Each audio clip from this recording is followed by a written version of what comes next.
Membonjol akan mempresentasikan pelajaran sejarah Indonesia. Materi yang kami bahas adalah tentang mengenal manusia purba. Sebelumnya saya akan mengenalkan diri saya dulu. Perkenalkan, nama saya Hamda Pak Arafi sebagai moderator dan penyaji satu. Hai teman-teman, saya Zaskia Ramadhani Putri sebagai penyaji satu. Lalu penyaji dua. Halo everyone, saya Gia Fadila sebagai penyaji dua. Dan penyaji tiga. Halo guys, saya Muhammad Asyik Permandaru sebagai penyaji tiga.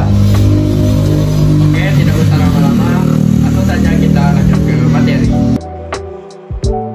Baiklah teman-teman, langsung saja kita masuk ke materi pertama, yaitu tentang Sangiran. Sangiran adalah situs pertama manusia purba yang ada di Indonesia. Untuk lebih jelasnya, langsung dijelaskan saja oleh penyaji satu, yaitu Zaskia Ramadhani Putri. Pada kakak Zaskia, dipersilakan untuk menjelaskan. Terima kasih kepada moderator Muhammad Arafi. Saya di sini sebagai penyaji satu, Zaskia Ramadhani Putri akan membawakan materi mengenai Sangiran. Jadi teman-teman, Sangiran ini merupakan situs manusia purba dari kala prehistor yang paling lengkap dan paling penting di Indonesia, bahkan di Asia. Sangiran ini luasnya mencapai 8 km dari utara ke selatan dan 7 km dari timur ke barat. Situs Sangiran ini berupa endapan lempengan hitam atau pasir fluvio-vulkanik yang bersifat gersam dan bersifat kering. Jadi di sini ada beberapa penemuan atau ilmuwan yang mengunjungi situs Sangiran. Siapa sih yang pertama mengunjungi atau meneliti situs Sangiran? Yang pertama kali menemukan atau meneliti situs Sangiran adalah P.A.C. Scamulin pada tahun 1864. Dia ini menemukan vertebrata dari Kalioso. Kemudian yang kedua ada ilmuwan yang bernama Eugene Du Bois. Namun ilmuwan ini kurang tertarik atas apa yang ia dapatkan di situs Sangiran. Kemudian pada tahun 1934 ada ilmuwan yang bernama Gustav Hendrik juga mengunjungi situs Sangiran dan ia menemukan artefak antik di Ngebong di dekat daerah situs Sangiran. Sejak saat itulah situs Sangiran ini mulai terkenal dengan fosil-fosil Homo erectusnya.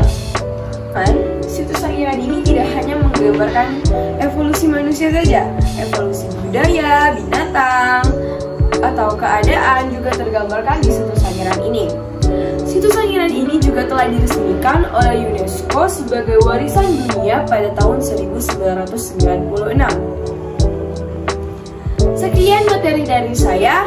Mohon maaf apabila masih banyak kesalahan. Semoga bermanfaat untuk kita semua.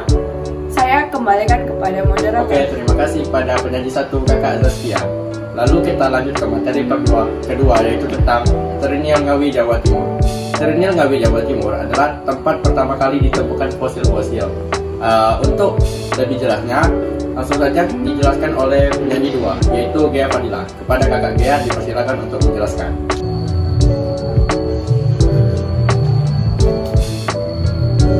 Baik, terima kasih kepada moderator. Di sini saya sebagai penyaji kedua akan menjelaskan materi yang berjudul Trinil Ngawi Jawa Timur. Sebelum temuannya di Trinil, Eugene Du Bois melakukan temuan Pithecanthropus erectus di Desa Pilengkenceng, Madiun, Jawa Timur. Trinil adalah desa di Begawan Solo, Kabupaten Ngawi, Jawa Timur. Oke, di sini saya akan menjelaskan beberapa manusia purba yang hidup di Peraksara menurut para ahli. Yang pertama ada Megatropus, yang kedua ada Pithecanthropus, yang ketiga ada jenis Homo. Baik, yang pertama ada Megatropus. Jenis manusia purba ini terutama berdasarkan penelitian Vasco-Sword di Sangiran pada tahun 1936 dan 1941. Para ahli menemukan fosil dengan rahang yang besar. Yang kedua ada Pithecanthropus.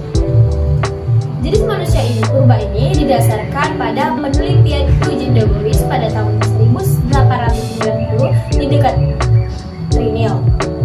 Setelah direkonstruksi, terlihat kerangka manusia tetapi masih terlihat ciri-ciri kera. Oleh karena itu disebut Pithecanthropus erectus. manusia kera yang berdalam tegak. Pithecanthropus ini hidup di sekitaran zaman Pleistosen Tengah. Selanjutnya, jenis Homo. Jenis Homo ini pertama kali diteliti oleh von Richthofen dan selanjutnya penelitian ini dilanjutkan oleh Eugene Du Bois dan teman-teman. Ciri-ciri Homo ini mukanya yang lebar, hidung dan mulutnya yang menonjol. Kemudian Homo ini disebut juga dengan Homo erectus atau manusia pintar atau manusia bijak. Jenis Homo ini dibagi menjadi dua. Yang pertama, manusia wajak dan manusia liang-gua. Manusia wajak itu ditemukan oleh B.D. van Richthofen pada tahun 1889 dengan memiliki ciri-ciri bertubuh tinggi dengan isi tengkorak yang besar. Jenis kedua adalah jenis manusia liang-gua. Liang-gua itu adalah gua yang dingin. Kemudian manusia liang-gua ini ditemukan oleh Peter Brown dan Mike G. Dan memiliki ciri-ciri tengkorak yang panjang namun rendah, memiliki otak dengan kapasitas yang kecil atau sekitar 380 cc. Sekian materi dari saya pemateri 2 ingin memohon maaf bila ada salah kata atau salah materi. Wabillahi taufiq wal hidayah. Wassalamualaikum warahmatullahi wabarakatuh. Oke, terima kasih kepada Kakak Gia Fadila. Lalu kita lanjut ke materi yang ketiga, yaitu perdebatan antara Pithecanthropus ke Homo erectus. Di materi yang ketiga ini ada banyak perdebatan tentang evolusi manusia. Nah, untuk lebih jelasnya, langsung saja kita panggil penyaji tiga kita, yaitu Abang Muhammad Rashid Purmandaru. Kepada Abang Rashid dipersilakan untuk menjelaskan. Terima kasih kepada moderator Abang Dafa Arafi. Di sini saya penyanyi tiga ingin menjelaskan tentang perdebatan antara Pithecanthropus ke Homo erectus. Penemuan fosil Pithecanthropus dihubungkan dengan teori evolusi manusia yang dituliskan oleh Charles Darwin. Dalam perdebatan ini, Du Bois menyatakan bahwa Pithecanthropus erectus adalah peralihan kera ke manusia. Pithecanthropus erectus berasal dari bahasa Latin, yaitu Pithekos yang artinya kera, Anthropus yang artinya manusia, dan erectus yang artinya berdiri tegak. Jadi, Pithecanthropus erectus adalah manusia kera yang berdiri tegak. Pernyataan Du Bois kemudian menjadi perdebatan.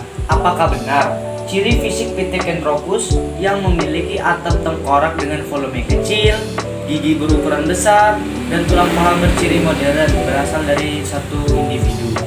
Sementara orang-orang menduga bahwa tengkorak tersebut adalah tengkorak gibbon, gigi berukuran besar milik Homo sp, dan tulang paha berciri modern berasal dari manusia modern.